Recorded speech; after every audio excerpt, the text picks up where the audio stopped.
김건희 씨가 공직선거법 관련해서 검찰청에 나와서 조사 받으라 그랬는데 네. 그 대선을 핑계 댔어요. 네. 대선과 관련해서 주측성 보도가 우려된다 그랬는데 대선에 영향을 미칠 수 있다는 소리를 했더라고요. 지난 대선 때도 김건희 주가 조작 문제 저희가 고발을 해서 그 사건이 있었단 말이에요.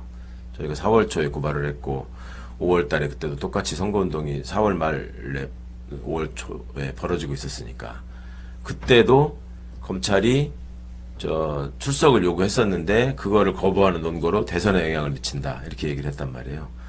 근데 본인들이 탄핵되고 파면돼서 쫓겨난 상황인데도 또 대선에 영향을 미친다. 그러니까 본인이 얼마나 대단한 존재라고 생각하면 저 그냥 민간인이에요. 그리고 내란 우두머리의 부인일 뿐이고 그 범죄자의 부인으로서 옥바라지를 준비해야 될 사람이 저런 소리를 하고 있다는 것. 그 다음에 또 문재인 대통령 이재명 후보를 또 언급했어요. 뭐 조사 안 받고 저기 하지 않았냐. 그러면 문재인 후보처럼 조사하지 말고 기소해 달라는 뜻인가요? 그러니까 본인이 스스로 자기가 실질적인 대통령 행세를 했기 때문에 내가 대통령인데 어디로 오라가라 이런 생각을 아직도 지금 하고 있는 것 같아요. 꿈에서 깨어나야 될 텐데 저런 식으로 나오면 본인이 이제 포토라인에 서는 일을 피하기 어려운 쪽으로 지금 계속 가고 있다.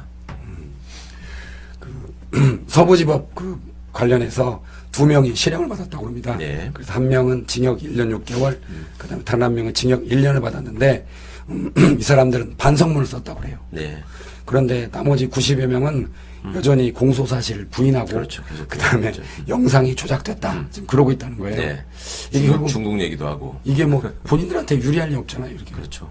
근데 원래 그런 사람들이기도 하지만 변호인들을 너무 잘못했겠고 변호인들이 아마 적극적으로 또 그렇게 주장을 하고 피고인한테 권유하고 하는 모양이에요. 근데 이번에 선고를 받은 사람들도 반성문을 냈다고는 하지만 그 죄질이나 이런 거를 보면은 벽돌이나 이런 걸 가지고 막 법원을 때려 부시고 그다음에 경찰관 폭행까지 했다 그래요.